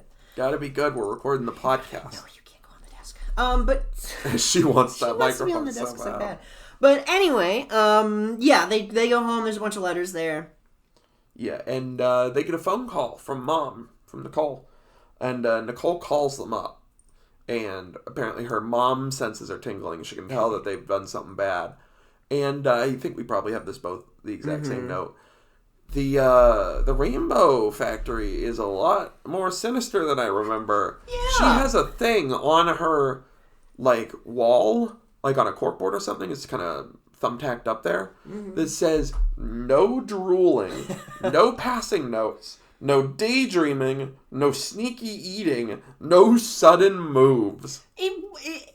Like, did she put that up to kind of mock the company? I don't know. Or did the company maker put that up? Like, it's a very weird thing to add in that here. could just be a decoration that she put up because she's like, ha ha ha, I hate my job. Or it could be like that the company genuinely doesn't want her drooling. Is it implied that she works at the Rainbow Factory? Like, what if she's like a teacher or something? I mean, yeah, we don't know that this is the Rainbow Factory yet, but the like, fact where that she they don't works address later? it, Yeah. it makes me assume that's probably supposed to be the Rainbow Factory. I mean, it looks like it's her not desk. obvious. Like, yet. it looks like a desk in an office. Like, I could very much see internally they didn't know where she worked yet. They didn't know. That could very well be Because there's like a map possible. in the background too, and like random. It's sticky very notes. generic outside of that one decoration, which is very weird. Mm-hmm. But yeah, that was kind of like, wow, I didn't realize how bad this company was. Also, Darwin is not a pirate. And this show hates capitalism. This show hates capitalism. Hates capitalism, but also hates piracy. At least Darwin does. Yeah, Because Gumball was fine with it. I feel like Gumball wouldn't really care, but he's made to care. Like, I feel like his actual character, when not policed by, like, higher-ups, wouldn't give a shit about piracy. Mm-hmm. He probably does it all the time. But, yeah, he is convinced by Darwin in the show, though. And also, I don't think Nicole looks her age in this episode. Yeah, she looks a lot younger here. Like, I don't think they necessarily tried to make her look younger. Yeah. But just, like, her proportionality and the shape of her head is not right. And it it even changes younger. in the next episode, which one of my notes for the responsible Yeah, is that it's very weird, especially because this is the last episode to be produced. Yeah. Very weird. How did that happen? I think maybe someone just, like, didn't do it quite right on that scene. Because I don't think she looks weird the rest of the show. Yeah, but anyway, so then they kind of go back and forth on, what do they do? Yeah, and I think Darwin is just such a goody little two-shoes. He does not want a pirate, even though it's just, like, not even remotely true what he says. Mm-hmm. But he does reference that old, like, anti-piracy PSA that's like, you wouldn't download a car. You wouldn't steal a car. You wouldn't... he references that stuff. And then later on, Nicole comes back home. Mm-hmm. She actually leaves work to come home, which I think is very weird.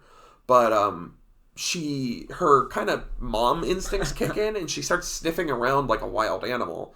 And it leads her to their letters, which, one, I think is a very funny character trait. I love that sort of animalistic mom sense like thing that cartoon moms have. But also, I thought it was very interesting that she is kind of framed as being almost animalistic in a way, which is something they do a lot in the show. Mm-hmm. Like, they decided that her mom instincts were, like, animalistic and in nature from the very beginning. Mm-hmm. And that's cute, because I really love that. It's one of my favorite parts of Nicole. Yeah. Is when she starts just, like, acting like an animal because she's in, like, mom mode. She's in mom mode, I love it so much. It's so funny. Yeah. Oh, here's the thing I have.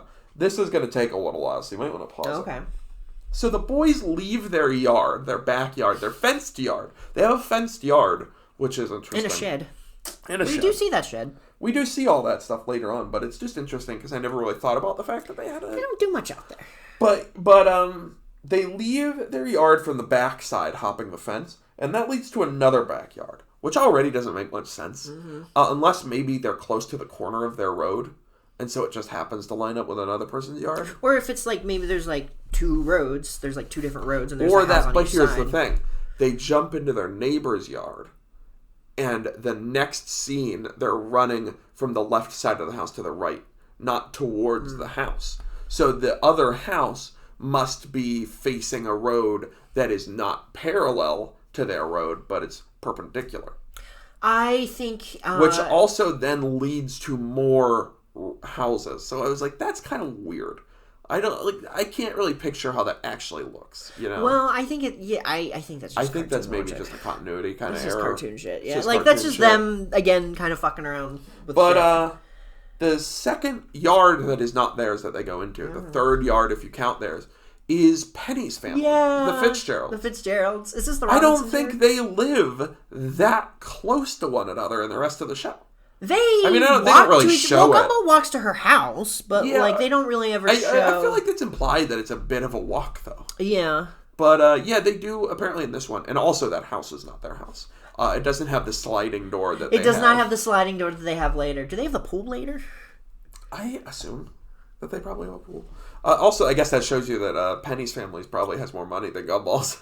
I think that's always was implied. I think that's especially implied, later, yeah. But they still live in the same neighborhood though. yeah. But I thought that was interesting that's kind of a weird framing thing they do, and then also Did Penny you? lives so close. Yeah, and related to that, I don't know if you noticed, but when Nicole jumps on Polly, she makes a little like Mario jump sound a little bit. That's kinda. cute. That's actually the mom, I think, not Polly.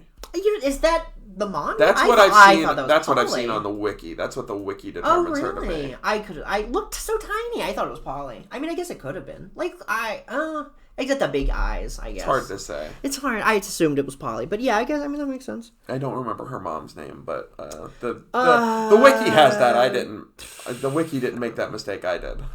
That's fine. But anyway. Yeah, and then they move into a couple more yards, and then they eventually go into a yard with a dog in it, which is such a very like tropey thing in cartoons. Mm. But where do we see this cube dog later on? We see him a few times. He shows up a couple of cube times. Dog. And I was like, I want to keep my eye out for him. We need to have a tally when the cube dog shows up. Cube dog. I love him. I love his weird little shape. I don't know if I think we see who owns him later, but I don't know who it is. I'm definitely curious. I think we see his owners, but I don't remember who it is. But, so yeah, they kind of, Mom goes in there, they manage to get out. And so Nicole's stuck in there. And these two have an argument about whether or not they should go in there and help their mom against this vicious animal. And they are stopped by Nicole running through the thing, like running through the fence, driving the dog around. She's like riding on like a horse. Yeah. She tamed this wild animal, and I love that. I mean, hey, even early on, Nicole was a formidable opponent. Yeah, but you know what? I also thought that if this sort of thing was set up later on, I don't think these boys would be as effortless in their ability to escape Nicole. No, she did catch them later. Like, she is all powerful later on. But yeah. She's powerful and she's impressive, but she's not nearly as much so. Mm-hmm. I also thought Darwin's plan's very cute. We see those two boys get to laser video, and they return a DVD. And we see Darwin's Larry. plan is that they recorded the movie as a home movie. And the fact that they thought this would actually work, I think, shows how young they are. Yeah, I don't think they definitely are 12 at this point because they think that would work. Yeah, I don't think season 5, 4, and I have 6 some interesting comments about the credits they do on their little thing. I love also, it. the battery needs to be battery's charged. slow. But that's a great detail. Yeah, they record it and then they do the little like credits on cardboard, and I thought. One of the characters in the characters section is a cardboard alligator, and his actor is cardboard. The executive producer is Gumball, despite the fact that this was Darwin's idea. Yeah. That's Darwin is the director of photography, even though Gumball's the only one we see behind the camera. Yeah, he's the one that holds the camera in the one scene where they're actually holding it. And the stuntmen are listed as Gumball, Darwin, and Cardboard. Catering was done by Darwin. Yeah, who did Darwin cook? And there's also a special section that says Best Boy, Cardboard. Best Boy, Cardboard. And then music, Gumball and Darwin's mouths. I didn't notice that. That's great. You know what? Honestly, that might be my favorite part of this episode. That is very funny. Mm-hmm. I want to know who wrote that. Who on the team wrote that? Did somebody's kid write this card? On this writing is great. It looks like a kid wrote it. Yeah, like this is not Gumball's. Whoever, both of their handwriting would not look like this later. But it's very obviously didn't work, and Larry's like, "Are you kidding me?" And we get to see behind Larry. him in the counter. Yeah. And I thought, what are these video games behind him supposed to be? Because they look like video games or something.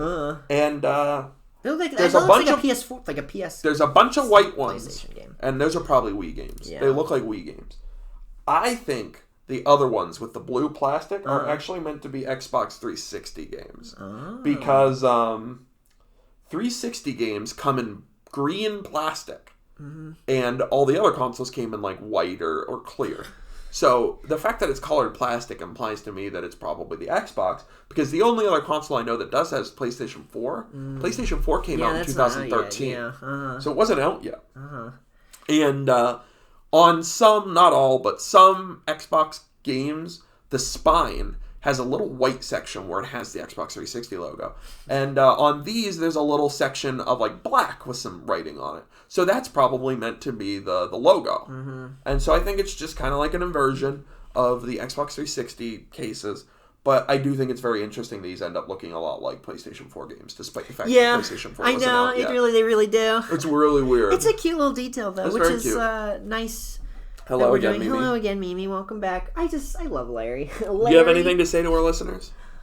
Talk about Larry. Larry Needlemeyer. He's animated with different. Yeah, he doesn't look great. All the 3D animation in the first season looks kind of weird. It's not bad by any means. No, it's just like unusual. It's different from the rest of the show. Yeah. Mm-hmm. And so, of course, then he is like, no, boys, that doesn't work. You need to give me money. And Nicole catches up. Mm-hmm. And so she finally learns that they did all this for $25. And first off, I wanted to say, I think it's very cute. Larry just looks so satisfied to see this family getting along. Yeah, I noticed that too. He looks there and he's like, oh, good for them. He's smiling while they're like, yeah. That's a great Steve He's got picture. like half eyes and a smile on his eyebrows. He's so happy, are he's up. so satisfied with himself. He's like, oh, well, good for them for getting over this. Even though he just does not like the Wattersons. But yeah, Nicole's kind of angry, but she's not crazy frustrated. Like, look at her weird body. She's okay with it until she learns that they actually owe $700. Which I thought was weird because Nicole should absolutely be pissed that these boys made her leave work. Mm. And also, Gumball's an asshole because he takes credit for Darwin's... He takes credit for Darwin's... He said that like 3 Darwin said 3 times in this episode that they should face the consequences of their actions. And then Gumball's like, you see, Darwin? I told you we should have faced the consequences of our actions. And you see her big smack. Justifiably, Darwin punches him in the shoulder. This is not the first... And this is not the last time that will happen to Gumball. Yeah. And so that's the episode. And then it ends, and we end on like this like weird kind of like freeze frame that they don't really ever do again. Because usually it's always just a cut to the credits. It's very weird because, like you said, it doesn't look like the type of thing the show usually does. But yeah, it ends with them running away because no way in hell Nicole's spending $700 on this. That much money. Yeah, that would hurt my dime, like my wallet. Yeah. But that's the DVD. Yeah. Woo! We've got a little bit of trivia. I would like to note this is shamelessly stolen from the Gumball Wiki. So shout out to them, but this was just, they had a lot of interesting insights that I wanted to share. Nicole is the first ever speaking appearance in the whole show. Yeah. She says the very first line of the entire series. That's cool. And her and Gumball share the role of first ever scene appearance, too. They show up together. And another note is, if you watch this episode on Hulu, it's the only episode of the whole show to have an alternate ending credits song. It's kind of like an extended version of the Alligators on a Train outro that is part of the gag of them returning it to the DVD store. Another note I have here is, assuming roughly 30 days a month, $700 over 3 months, which is how much their late fee was, means it costs roughly $7.50 a day to rent from Laser Video. That's expensive. That's expensive. God. That is very expensive. I mean, compare that to streaming. Mm-hmm. Especially back then when it was going to be like just Netflix was your option. Mm-hmm. And you were only doing like 1 payment a week or a month. $7 so for a movie. I'm surprised she even was like, another thing that's a bit of a continuity mistake. In this episode, Darwin refers to Nicole as Mom. Whereas for the rest of the show, Mrs. Mom. He calls the parents Mrs. Mom and Mr. Dad. Mm-hmm. And it's weird, given that this was the last episode of the first season to be produced. Maybe he doesn't say that until like season 2 or something. I think he says that in the next episode. Oh. Well. Maybe. No, I don't think he does. I think I'm just making that up. But, he does do that. Maybe I don't think that's just a season 1 thing. I think it's just this episode. Yeah. It's very weird. Growing pains, I guess. But do you have anything else? No, for the DVD that's before we move on to The Responsible? I think we're gonna take a short little break, gather ourselves, and then we're gonna come back. This is gonna be probably about 2 hours, guys. Yeah. Don't worry, we'll make sure we cut that part out for you. All right. We are back, guys, to talk about episode 2 here, The Responsible. The Responsible. Mm-hmm. Not as good as the DVD, in my opinion. But it's a nice little introduction to Anais. Yeah, I mean, it's nice. And Richard because, and stuff. Yeah, I think it's nice in that sense that it's introductory for the other two members of the family we haven't met yet. Mm-hmm. And that's good. And like I said, I think it's cute. I love whenever Anais is involved. Mm-hmm. And this is no different. It's just, this is a little bit more of the kind of more bog standard family trope that this show kind of goes for in season 1 that they don't really do later on. And it just kind of feels like this episode is the kind of episode that season 1 has that makes me think it's not as good as older or like newer seasons. Yeah. That makes sense. This episode was written by, of course, Ben Beausoleil, Andrew Brenner, John Foster, Mick Graves, and James Lamont. Storyboarded by Celine Gobinet, I think, maybe. And it was directed by Mick Graves. But again, that's going to be pretty much all of them. Mick Graves. He's on a lot of them. So yeah, this episode starts with Nicole and Richard getting ready for parent-teacher night. So Richard, our first introduction to Richard, he is voiced by Dan Russell, who voices a few different characters. He voices Richard, of course, Patrick Fitzgerald, so Penny's dad. Oh, that's great. And Donut Cop in season 2 onwards. He voices Donut Cop in season 2 onwards. Mm-hmm. That's he was also the voice of Tina in season 1. I love that. He's got some range. Yeah. Oh, yeah. This guy's very impressive. He can do all these different voices because they don't sound anything alike. Yeah.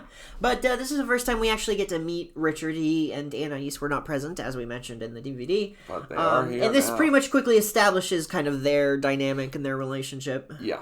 So my first note was like, so they're leaving for this thing, so they need a babysitter. And Richard, like, found a babysitter on the internet, and it's this weird, ugly slime monster thing. And it sounds like Cartman from like fucking South Park. And it's also, this show has a habit of like making these gross, like they frequently pull this, let's make a really weird, gross, creepy dude and imply that he wants to interact with the children. They do this like weird pedophile thing all the time, and it's funny, but it's just really weird and it's gross. Like this man is so ugly. The slime man. I wish he came back. I don't think he does. He might be in the background or something, but I don't think he ever gets a speaking part. But I also wanted to say, like, I really like the way that this show does facial expressions. Mm-hmm. You can see it in this episode because when Gumball and Darwin managed to convince Nicole to let them babysit, they like look at each other with these really narrow eyes. They're like just they're they scheming. look at each other. They're scheming. They know like they don't have to say anything. You know what's running through their heads. Very cute. Mm-hmm. And Nicole doesn't have the shading here that she had in the DVD. Yeah, she had shading on her body like Darwin does. Like Darwin does. But she doesn't have it here. And I think they tweaked her model Gumball a has bit that as well. shading too. Yeah. He's got his legs. But from there, Nicole and Richard go on their way. Richard does not want to leave the house to go to this parent-teacher I also wanted to point thing. out that like they zoom in on his ass when Nicole's trying to push him into the car, and his tail is beneath his ass crack. That's weird. That's such a weird little look. But I mean, I think it would have looked worse if they put it where it should be. So I don't think it was a bad decision. But I think it's probably the smartest thing they could have done. It's just funny. But yeah, so they go, and then of course Darwin and Gumball are babysitters for Anais, and this is the first time we can sort of get to see their relationship and how they sort of interact with each other. It's cute. They love each other, and you can kind of feel that, but they also get on each other's nerves. Yeah, they really, like we talked about kind of briefly. They kind of just. Like, their dynamic is made here, but it feels a little like, smart younger sister versus her dumb big brothers. Yeah. Like, it's not really as developed as it is later on. Yeah, no. Where they take that, but, like, it's a little bit more in depth. They kind of change it, and they make it a little more in depth, yeah. I did have a note, though. We don't see Anais enjoying the Daisy the Donkey show nearly enough. I love that even though she's super smart and all this stuff, she really does still have like the tastes of she's still a child, like, 4-year-old. Young girl. She loves like this like Nick Jr. looking ass show. I love Daisy the Donkey. So cute. I love the puppet. Yeah, it's great. But speaking of, I forgot to mention. Anaise's first appearance, and she is voiced by Kyla Ray Kowalski, something like that, I think. And she's the only one of the Watterson children to have the same voice actor consistently throughout the entire show, which is really cool. So Anais is 4 here, so I'm wondering if the actress was also like 4 here, like maybe she was a little bit older. But actress's age was at the time. She's only a couple years younger than us, so I know she's in her 20s by now, I think. But she isn't, I don't think, really much of an actress much these days. She did some cartoons around this time, obviously, and she did voices for Adventure Time and We Bare Bears. Really? Yeah, it didn't say, it just kind of said, like, minor characters. Like, it didn't say, like, specifically, what it was. She's probably just, like, characters that show up, like, once or twice. Yeah, so, but she hasn't really done much then, so I'm curious, come on the show and talk to us. Yeah, we'll have anyone. Tell us your favorite Anais episode. Yeah, favorite Anais episode. Because this is our first one, and I think if you are listening to this, tell us hashtag TowPod. What's your favorite hashtag Anais Watterson. Anais Watterson. But yeah, back to the show. I love the Daisy the Donkey bit. It's so very funny cute. With the puppet's so ugly. Like the Gumball and Darwin and they're vibing to it. Yeah, I love that they're not like, oh, this is stupid. This is for babies. They're like, oh, this is alright. Like it's not their favorite, but they can tolerate it. Yeah, but then it cuts to a commercial, and they immediately, of course, bring into action. And I love that they hate the commercials so much. Yeah, they attack the TV with like baseball bats and then just destroying it to the point where it catches on fire. Yeah, it catches on fire, and I mentioned, this is when we watched it, but I mentioned how, like, the fire looks like, I feel like it doesn't look, fire, like, in the show, I don't think really looks like that later. Yeah, I'm going to keep an eye on how fire looks in the rest of the show, because it's very simplistic. Yeah. It's basically just like it looks like a vector graphic that's just a bunch of pointy, like, almost like a mountain range, but then it's just got, like, a gradient. Yeah, it's like the stock exchange going up and down. Yeah. But yeah, I also thought, like, I don't think that these boys would be this, again, I don't think they'd be this dumb later on in the show. Or, like, I guess more like this naive is probably a better way to put it. Yeah. But that they would, like, smash the TV up just for a commercial. Yeah, they're a little more impulsive. Yeah. And then they also, they attempt to put out the fire with water. And Anais warns them not to do that, but they don't listen. And Darwin, like, squirts water right onto it and probably gets severely hurt.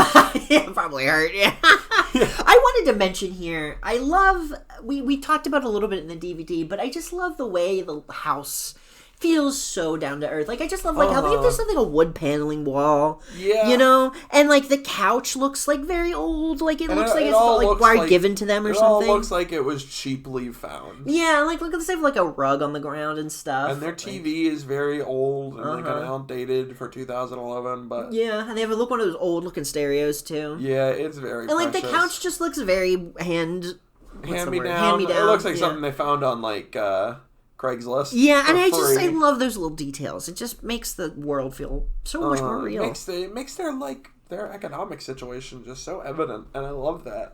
But the episode goes on, and Anais is just kind of like, yeah, you guys are stupid, and we find out that she makes their breakfast and helps them with their homework. I think the homework thing is so cute. That's such a precious little detail. We never see it later on, but it establishes here that she's very smart. She's very smart. I thought it was weird though that she makes their breakfast. I think it makes kind of sense, though, when you think about the fact that she's the only other responsible member of this family besides Nicole. And so she probably recognizes that all these chores plus work and everything is very hard for Nicole, so she probably helps out. That's very cute. Like, I could see that being, like, an off-camera thing we don't really see, is that she just helps. Yeah. I find that interesting because I'm pretty sure later we see Nicole making breakfast, but maybe like there are some days where she has to go to work early, so she's like, Annie, you have to make the boys breakfast. She's like, okay. But then we cut to Richard and Nicole at school, and this is the first time we see the school. First time we see the school, first time we see the Banana family, and first time we see Miss Simeon. Yes, Miss Simeon. So she is voiced here by Louis MacLeod, but only for season 1. She gets a new voice actor for season 2. And the person who voices Miss Simeon here also voices Mr. Small, Rocky, Principal Brown, and Donut Cop, all in season 1. Wow. And then it says, and based on my research, that he left the show after season 1, so they all got new voice actors.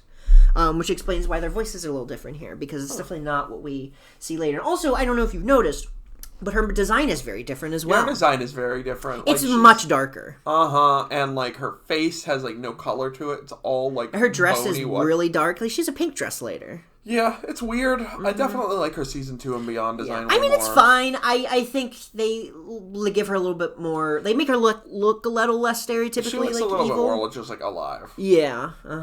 And another thing I wanted to say was, so we do see the Banana Family. It's just a quick little like cameo. They're the ones talking to Miss Simeon before the Watterson family. Banana Barbara and Banana Robert. Banana Robert. Yeah.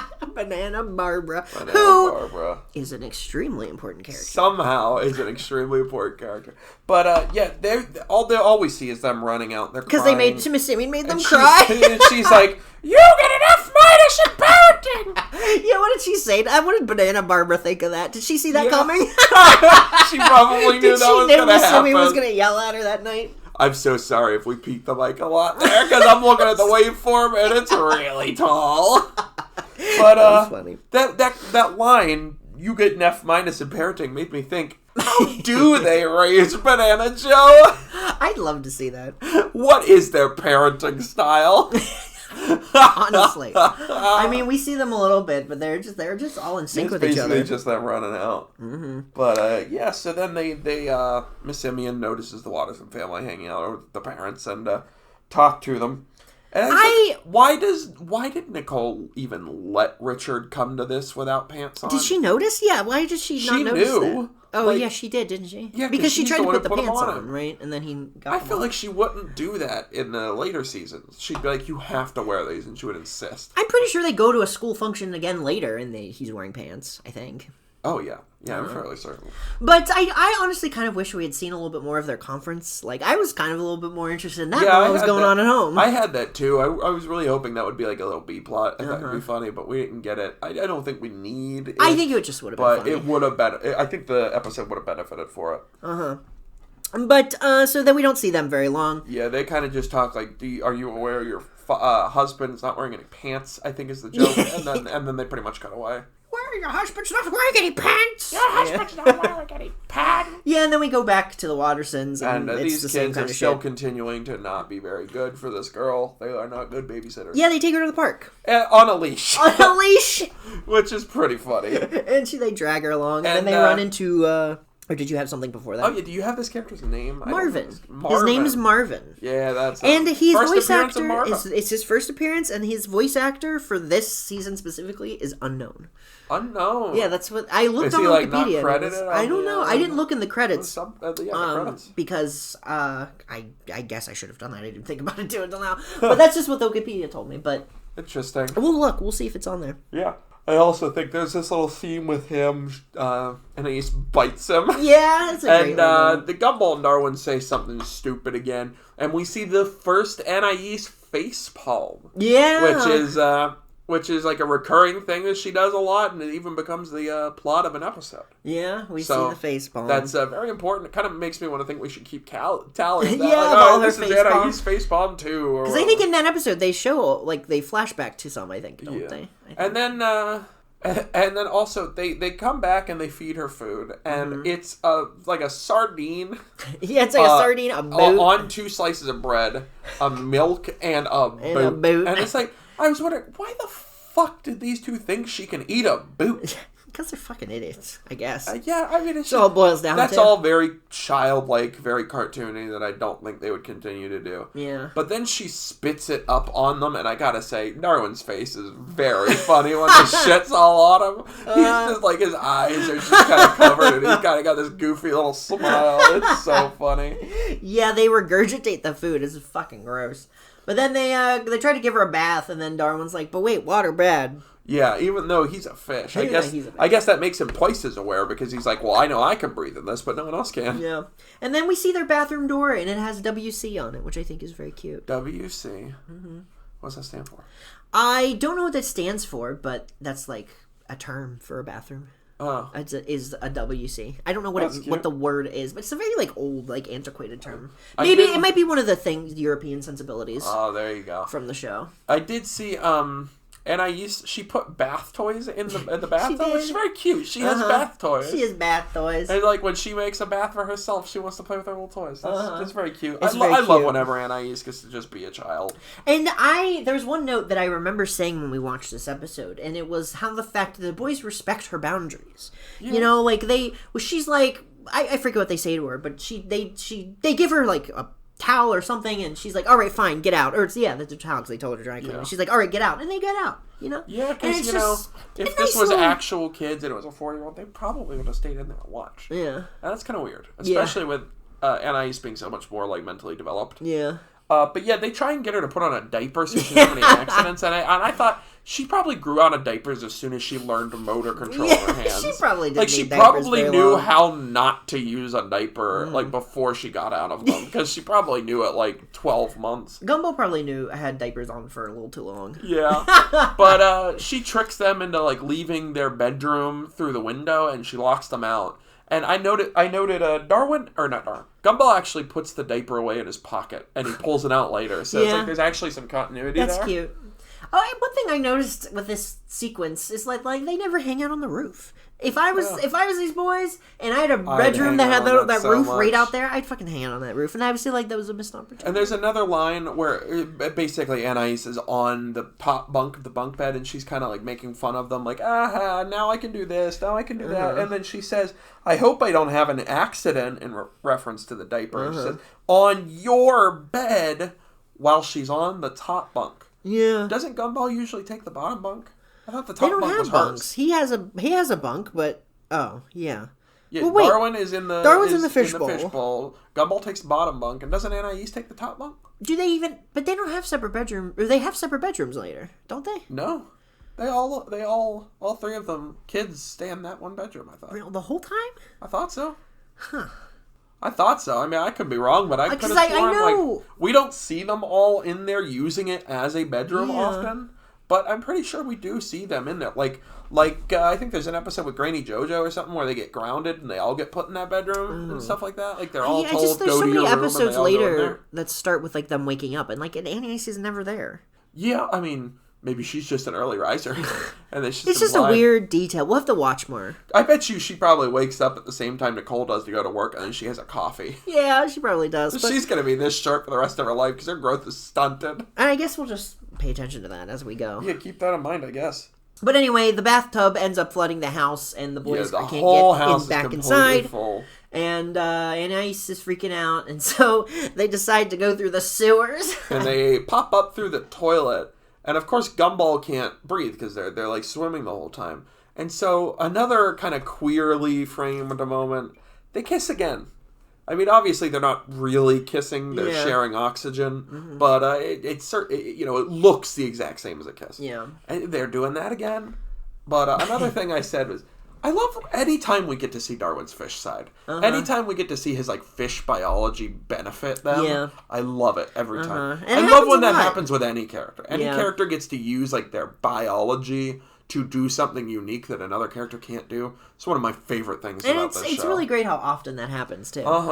Everyone's got like gags or jokes or like abilities that only they have because of their particular like physiology, and I love that.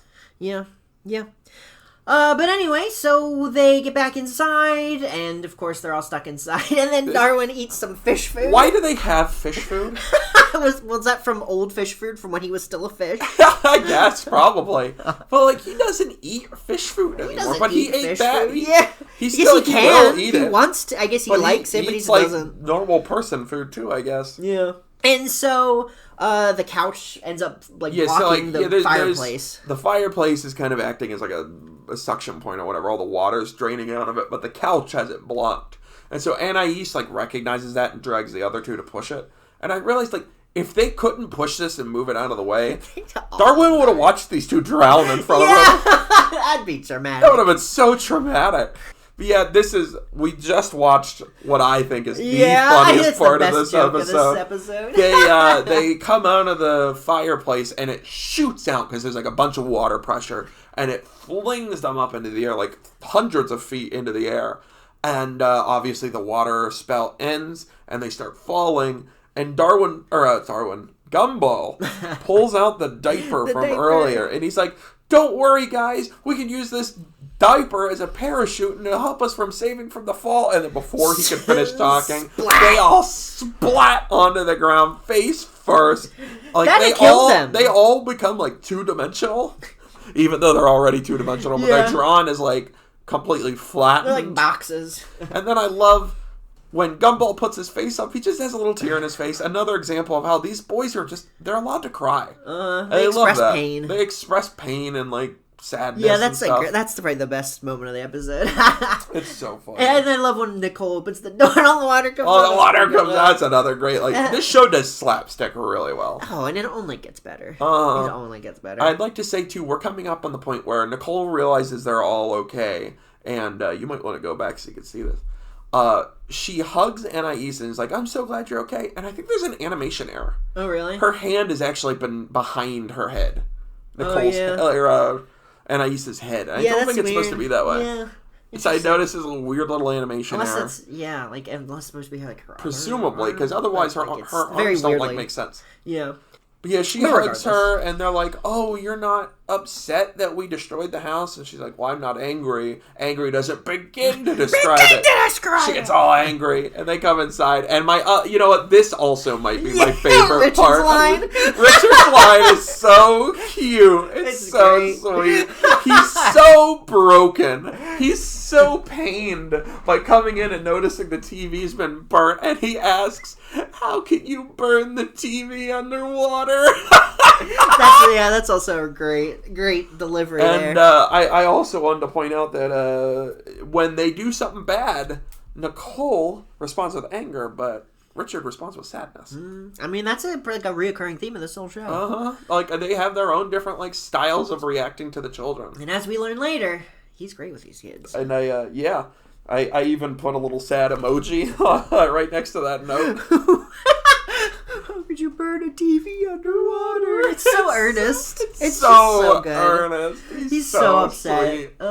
It's great. Honestly, just even from the start, regardless of the quality of like the show, which is not to say that again that this is bad by any means. It's not bad. It's just different. It's just regardless, the voice acting in the show is so good. It's so good. These voice actors are so talented. And they sound so unique. Like, that's one of the things I love about animation, and in particular, like, TV animation, is we don't have this bloat that, like, movies have where every character is the same person over and over again. Mm-hmm. I mean, obviously, you've got people like Tom Kenny, who's in a lot of stuff, and you can pick up his voice and realize that, oh, that's just Tom Kenny.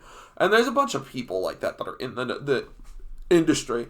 But then you get great shows like this where most characters, if not like all of them, are voiced by people that just sound like the character. Like they're just this one thing, or at least they're not like. And they didn't go for any big names either. Yeah, I guess that's what I'm saying is like no one sounds like a big name. They just sound like themselves, and that's so nice. It's I just listen voice cast in this show is just so tremendous from everyone right from the start. Right from the start, everyone is so good, and like the voice cast even feels like they have a grasp on the characters. And, like that's like when you're. Like, I feel like when you're making a show or anything, like when you're voice acting or even when as an actor, I experienced this. Like, you don't know that character right away, but like right away, like when this first episode, these actors know what their characters are, what they sound like, and they're just so talented. They're so talented. I'll say like I don't have a history of acting, but I do play like tabletop games, and I definitely get into my characters a lot. And so from my perspective on that, like you definitely don't know who your character is right away, but the more you play them, the more familiar you get with them, the more you realize, like, these little things about them, and it's very impressive that they knew their characters that well, very, very well already, and that for Gumball and Darwin in particular, that when they change voice actors, the voice actors who replaced them are already, like, they're all so intimately good. aware. They're so good, and the Gumball and Darwin voice actors, they're all good. There's not a bad one. No, not a single bad one. I love all the different Gumball voices. I love all the different Darwin voices. I don't know, people are like, which ones do you like? But I like they're all good. They all bring something different to the character. They're all amazing. Like, there's not a single one I dislike. These two are great, and they're both just very childish in the way they sound, and it works for season 1. And then I think as the seasons go on, their voice actors become a little bit more. Yeah, they just sound a little bit more mature. And it works. And it does. Like I think we've said this a lot, and I think it's going to be a recurring theme of the podcast, but these kids really do feel like they grow up in this show. Absolutely. Like, when you look at season 6, you cannot tell me those boys are still 12. Yeah. I refuse to believe that. They've got to be like 15. Never really like go up a school level or anything, but like we don't see there's like that, this. but... It's kind of like Simpsons, where it's kind of like, I forget what the specific term is, but like it's like passive time or something, where like time moves but doesn't really move. Yeah. You know, like characters age in some way and like things change, but nothing ever really. I mean, that's just like a product of like any cartoon, I guess. And also, you know, they lean into that. That's part of the lore of the show. Like the actual universe, the world of Gumball is like a sentient character, and it maintains the status quo. So like they can't go up a school level, even though they are very obviously growing up. Mm-hmm. And I love that. Yeah. I love that part of the show. Yeah. But, anything else? They end up blaming the internet. Yeah, it's kind of funny because Gumball, I keep getting them mixed up. Gumball acts like he's going to take the blame, but when he actually looks at Nicole, he says, oh, Darwin did it. And then Darwin blames Anais because Anais is the one who left the faucet on. And then Anais blames Nicole, which I think, she would have the cojones to be like, no, Mom's at fault. Yeah, you should. And you know what? She doesn't get angry. She kind of like... No, Nicole's like, you're right. She kind of passes. She doesn't say, like, yeah, you're right, but she does kind of have the vibe that, like, yeah, she recognizes that she's not blameless here. But she blames Richard because Richard didn't get a proper babysitter, and then Richard blames the internet, and everyone kind of agrees that, like, actually, yeah, that's probably true. That's fair. Mm-hmm. And then that's it. That's the end of the episode. So, overall, you have any like thoughts about these two episodes together? I mean, not be anything beyond what we've already talked about. I think these are two we have talked solid. For like 2 hours. Yeah, so. we're at 140 now. So. Yeah, look at that. It's not too far off. That might be different depending on how much of this we cut out. Yeah. You guys got a sneak peek into how long this episode was before we cut it. It was at this length. But I mean, they're fine. They're good episodes. I think I like the DVD a little bit more. But again, I mean, we are not gonna be those two who are be like, no, guys, this episode sucks. Like we're not gonna be the guy. We are not gonna be talking about how much a season is bad or like, Gumball totally went like down the drain here. We are not gonna be doing that because A, we don't believe it's true, and B, that's just not the type of people we are. Yeah, so if you're looking for people to just shit on what things that the show does, especially later on that I see people talk about, you're in the wrong place. Because we love every part of the show, and we only think it gets better. We have so many things we love about the show. Yep, and you know, I'm not afraid to like criticize this show and give it the L's when it gets them, but you know, it's definitely going to come from the position of this show is great, but has L's. Not this show has gotten bad or anything. Yeah, it's always going to be like, it's a great show, but here's some of the flaws. And I don't think there are many. There aren't many, no. There really aren't. Which is a great testament to this show. It is. And, you know, that's a testament to why we're doing a podcast about this and not any other show that we've watched. Yep, absolutely. But anything else? Any closing thoughts? I guess for me, I'd say that I tend to agree with what the people who've expressed their opinions with us have shared, that these are generally pretty good episodes. I can't quite remember the other episodes of season 1 because we haven't watched them since we started the show. Mm-hmm.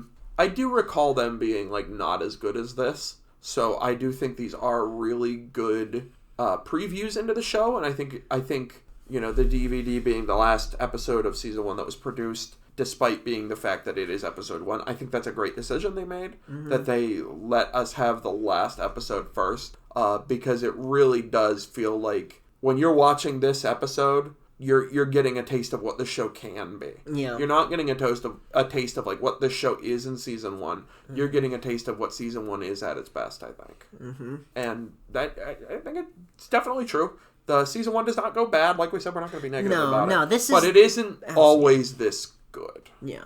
It's still good, but it's not always I'd still this pick good. season 1 of Gumball over, like, pretty much anything else. Most other things, yeah. I mean, like I said in episode 0 of the podcast, Gumball, even at season 1, was definitely a show where it was like, yeah, I could see myself looking back fondly on the show. Like, it's still good.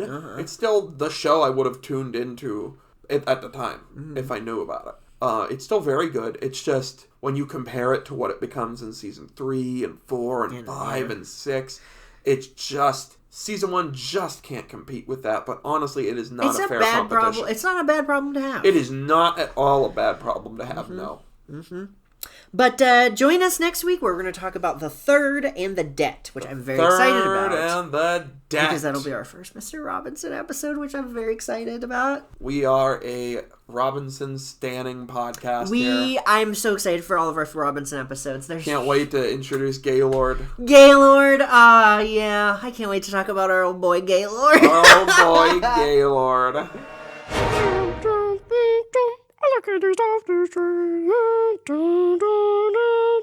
Alligators off the train. Alligators off the train. Down, down, down, down, down, down, down, down, down.